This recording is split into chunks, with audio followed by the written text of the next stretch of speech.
relembrar rapidamente a epidemiologia da osteoartrose, todos nós conhecemos. Em nosso meio, a artrose se localiza, está no segundo lugar entre as doenças crônicas no Brasil. Ela é menos comum entre os homens até 45 anos, mais comum entre as mulheres após os 45. 30% da população mundial está entre 45 e 65 anos, tem artrose, osteoartrose. 65% da população mundial acima de 65 anos e acima dos 80 anos, 80% da população mundial. Quem é o portador de artrose do joelho fisicamente ativo? É isso que nos interessa. É aquele paciente entre 40 e 55 anos, praticante de um esporte recreativo, portador de artrose geralmente secundária, decorrente de sequela de meniscectomia, lesão ligamentar, fratura articular ou desvio de eixo no joelho. Esse paciente é aquele que a gente vê com uma grande frequência no nosso consultório no dia a dia. Qual é a clínica desse paciente da artrose secundária? É dor típica, dor mecânica, tipo de artrose, ele tem crepitação aos movimentos, ele tem uma rigidez matinal menor que 30 minutos, então não é aquela rigidez que a artrose primária, aquela rigidez que movimentou, andou um pouquinho e ele melhora. É aquele paciente que está entre 40 e 50, maior de 40 e menor de 50, entre 40 e 55 anos. Geralmente, ao raio-x, ele apresenta alterações tipo 2 de Kellgren. Ele tem, geralmente, um passado de trauma ou de cirurgia no joelho e, muitas vezes, ele tem um desvio de eixo associado. O diagnóstico por imagem, não vamos perder tempo nisso, todos nós sabemos, raio-x simples com ou sem carga, ou usar ou a classificação de Kellgren ou Albach, geralmente ele está entre grau 2 e grau 3. Em algumas situações a gente faz a posição de Rosenberg para ver se existe um pensamento maior ou não. Raramente a gente faz ressonância. A ressonância no paciente na artrose nos ajuda muito pouco, pelo contrário, ela nos assusta até mais. E eu acho importante, sempre que a gente se propõe a tratar um paciente com artrose de joelho nessa idade, a gente ter um raio-x panorâmico para estudar o alinhamento, porque muitas vezes o tratamento conservador não vai funcionar se ele tiver um desalinhamento importante. Existe um protocolo hoje preconizado pela Academia Americana de Cirurgia Ortopédica sobre como tratar, são 3 procedimentos que a gente deve procurar seguir. Primeiro, a modificação de estilo de vida. Segundo, um tratamento medicamentoso. E terceiro, o tratamento complementar. Com relação à primeira recomendação, seria a modificação do estilo de vida. Redução ponderal, geralmente o paciente chega nessa idade, ele está mais pesadinho, aquele sujeito que já não tem uma atividade física tão grande. Geralmente o ex-atleta tem uma tendência a se alimentar muito bem, atualmente ele está queimando pouco, então ele já é mais pesado, ele tem que ser reorientado do ponto de vista alimentar. A reeducação esportiva é muito importante. Ele deve ser orientado para exercício, ele nunca deve ser desestimulado a fazer atividade física, ele deve ser reeducado esportivamente. Então, exercícios aeróbicos de baixo impacto, exercícios de alongamento, o professor Stedman já dizia, se você tem um joelho com artrose, o alongamento diminui a pressão dentro desse joelho, então vamos trabalhar com alongamento. Reforço de quadríceps, você melhora o momento adutor, equilibra esse momento adutor e abdutor desse paciente, tendo um quadríceps mais forte. Treino de propriocepção e uso de braces ou palmilhas, que é um recurso de órteses para mudar a distribuição de carga nesse joelho e vai aliviar conservadoramente esse paciente. Recomendação 2 seria o tratamento medicamentoso, uso de analgésicos e anti-inflamatórios naqueles pacientes que podem fazer isso, que têm um tubo gastrointestinal bom. Analgésicos, anti-inflamatórios, inibidores de COX-2 e tópicos naqueles que têm problema gastrointestinal e, eventualmente, o uso de corticosteroide intraarticular, porque isso leva, por algum tempo, a diminuição de sintomas e o uso bastante eventual, hoje é preconizado no máximo 2 a 3 infiltrações por ano nesse paciente.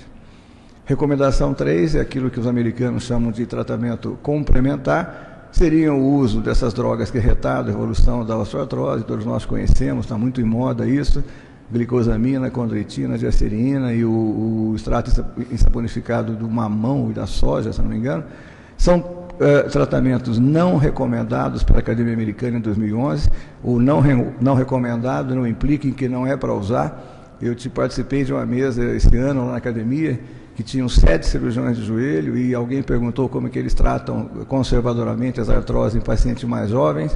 Todos usam, por algum tempo, as drogas que retardam a evolução, apesar de ser não recomendado. Quando não é efetivo por esse algum tempo, eles passam por algum outro tipo de tratamento. Por outro lado, essas drogas hoje são recomendadas pela International Cartilage Society. A viscosuplementação, que é o uso do ácido hialurônico e os ilanos, ela foi inconclusiva em 2008, nos trabalhos publicados na Academia Americana. Esse ano é uma coisa recomendada e ela é indicada pela Cartilage Society hoje em dia. A suplementação é uma terapia que nós já conhecemos, ela é aprovada hoje pela FDA e implica na aplicação intraarticular do ácido hialurônico e os seus derivados, visando restaurar a função do joelho. Como que ela funciona? Ela substitui aquele ácido hialurônico que no líquido sinovial ele vai perdendo as suas funções durante a artrose.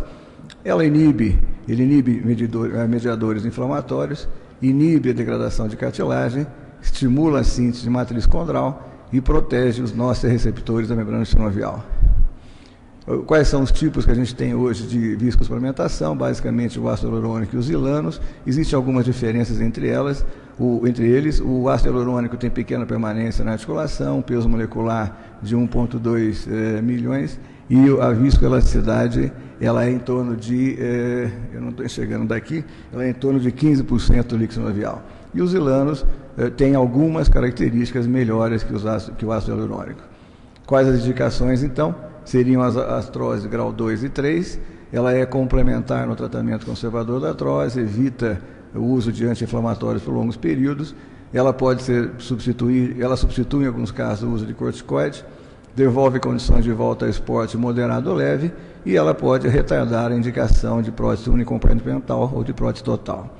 As contraindicações são essas, é lógico, uma artrite cética, derrame articular, pacientes com estase venosa, pacientes grávidas abaixo de 18 anos e pacientes alérgicos à proteína de aves, porque no caso dos ilanos eles são derivados de proteínas de ave. Nós temos uma avaliação pessoal, nesse período de 4 anos nós acompanhamos 98 pacientes com 112 joelhos, 58 feminino e 40 masculino, média de idade 56, 37 pacientes vinham usando ou usavam eventualmente corticoide intraarticular e 38 desse total eram pacientes fisicamente ativos, se enquadravam naqueles casos de pacientes que praticavam algum tipo de esporte. Nós usamos normalmente 3 aplicações em intervalos de uma semana, entre elas. Hoje a gente tem o recurso de usar um desses medicamentos, que pode ser feito uma vez por ano, por semestre, é o Synvisco One. Os analgésicos só quando necessário, uso de anti-inflamatório a critério do paciente, e a gente mantém em todos eles fisioterapia, exercício físico e mudança de hábito esportivo. Nós acompanhamos esse grupo durante 2 anos e do total 34 pacientes ativos. Para a gente saber se o que a gente faz funciona ou não, eu fui procurar na literatura como que se deve avaliar alguém que usa viscosuplementação. E nós encontramos 21.763 citações na web, encontramos 3 meta-análises entre 2004 e 2005 sobre o resultado disso, 53 trabalhos clínicos analisados e 19 trabalhos randomizados e multicêntricos. E eles usam todos esses parâmetros que estão à direita aí. A melhora da dor, melhora de mobilidade, tempo de início da melhora, tempo de duração do efeito, diminuição do uso de anti-inflamatórios. Então nós pegamos esse critério de avaliação e levamos para aqueles pacientes nossos para ver o que tinha acontecido com eles. Na nossa experiência, a melhora foi de 71% dos pacientes tiveram melhora de dor e mobilidade, e a volta à atividade esportiva que eles faziam num nível menor foi em torno de 60%, naqueles pacientes de 45 a 50 anos. Todos eles diminuíram o uso de anti-inflamatório, o resultado se perdeu com o tempo, e um tempo menor do que aquele que nós encontramos na literatura. 56% dos pacientes aceitou fazer outra aplicação, metade aceitou, metade não aceitou. 28% foi para a prótese total nos 2 anos que nós acompanhamos, 12% foram para a osteotomia e 18% se perderam, nós não conseguimos acompanhar. A gente pode concluir que a mudança de hábito de vida, perda ponderal e prática de exercícios físicos são essenciais no tratamento de osteoartrose secundária, tratamento conservador. Tratamento medicamentoso tradicional e as drogas de efeito, que retardam o efeito da doença, auxiliam a retardar a evolução. A viscosuplementação aumenta a vida útil para a prática de atividades físicas leves ou moderadas. Obrigado.